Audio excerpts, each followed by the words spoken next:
Meow! How, how, how, how, how, how, how, how, how, how, how, meow, meow, meow. Welcome to my story about Convergence.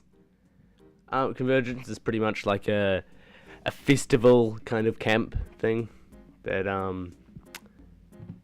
it's like a hippie camp that goes over New Year's, except there's no drugs. It's all about like love and aura, and it's a good time, pretty much.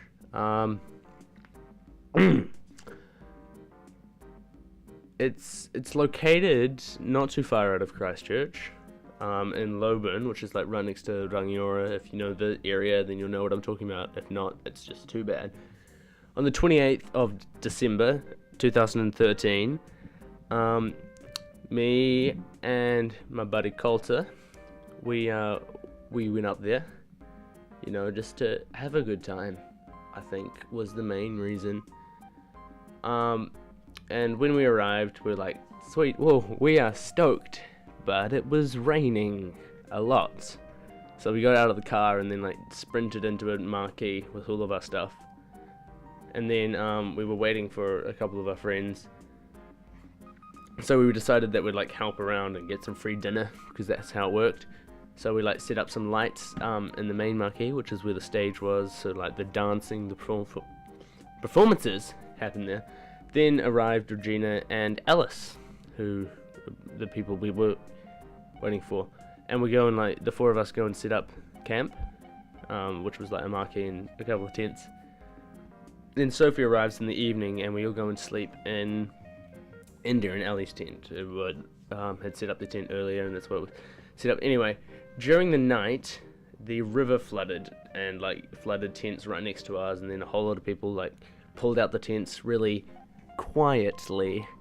So it was too loud, so me and Alice went into her dad's car and just like talked about books.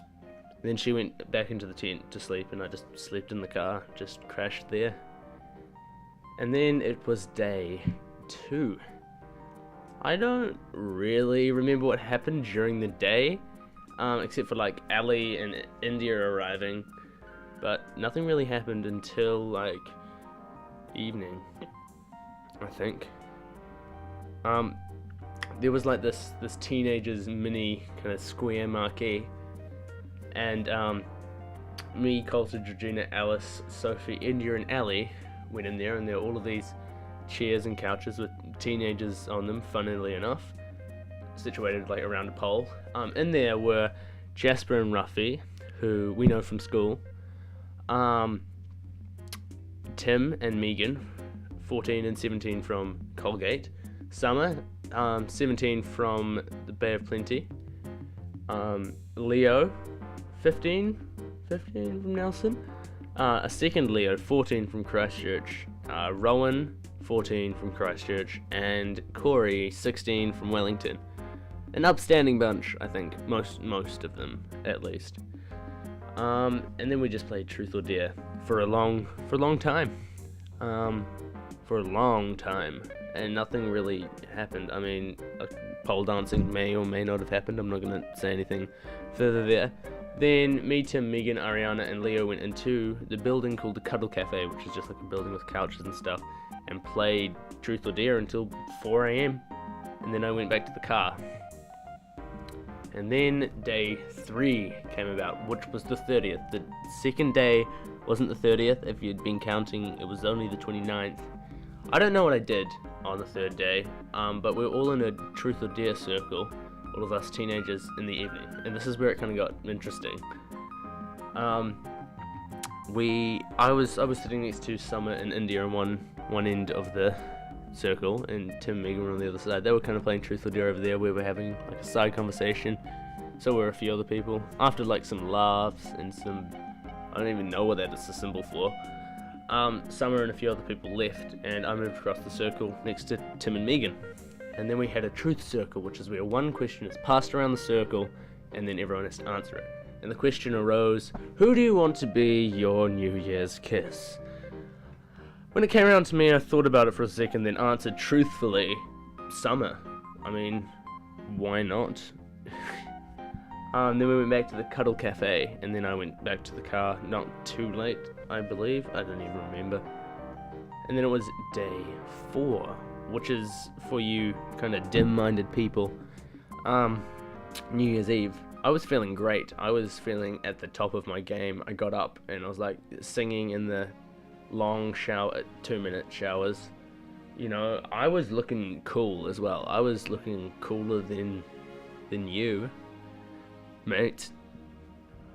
Then come evening time, the teenager was kind of situated in the square. Someone came over and was like, the ceremony is starting. So we all went, and like everyone at Convergence went in a big spiral. And then there was like a letter that's like my regrets. You burn it, and then there's a rock. You like write your goals and throw it into the river. And that was good. That was a good thing. And then we just got our party on. Everyone at Convergence again, just like dancing. There were lights. There was music. Obviously, otherwise we would have just looked stupid dancing to no music. Then I'm not sure who suggested it, but someone suggested that we go and stargaze next to the river. Like the teenagers, us being the teenagers. Anyway, and there were like a few shooting stars. It was really cool. And then we went back around the campfire for the countdown. 10, 9, 8, 7, 6, 5, 4, 3, 2, 1, 0. And then Summer turns around to face me and hugs me, and then hugs Jasper, and then hugs everyone, which was fine. It was a really nice gesture, obviously. I wasn't actually expecting to be kissed by her. I hope you realize this. I was just like, oh well, maybe next year, or something along the lines of that. And then I suggested, after a couple of hours of dancing, that we go back and stargaze. The only person to answer was Summer, who answered yes. So we did. I went there first, and then she arrived like minutes later. And we were getting real comfy under the stars, you know, just living the dream of many city folk. Just like watching all of the stars. We like talked for a long time, like covered everything. And then it got really cold, which was a bit of a shame. So we were like, what gives off heat? Flames do. The bonfire's still going. Let's go to the bonfire. So we did that. We were warming up, and then Rowan arrives.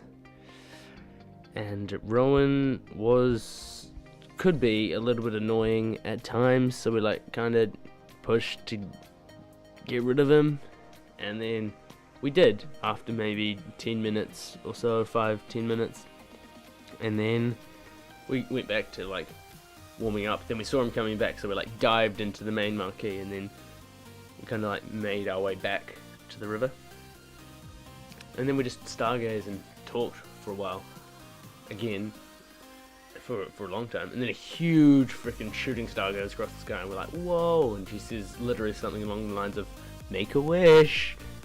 And this is where it gets rom-com-y, folks. Out of the blue, she asked the question, do you still want that New Year's kiss? And me being the really smart individual that I am, thought that she meant just in general. Like, do you still want the New Year's kiss? So I was like, really smart at this point, and said, haha, sure, in a joking fashion. And she was like, fully serious, like, okay then. And then it hit me. And my heart started beatboxing like a champ. Like, you would have seen him beatboxing at the New York Championship. What was that? That was a side story. I don't even... Anyway, I work out that someone has told her, obviously, who was in the truth circle. And then a cold wind comes and freezes our legs off. So she suggests, cleverly, that we go back to the Cuddle Cafe. Because, well, it's warm there. There's a fire and everything. So we get up, and I start walking away, and then she stops. And then she tells me to stop.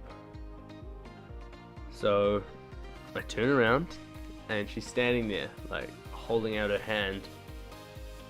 And that's when I know exactly what to do.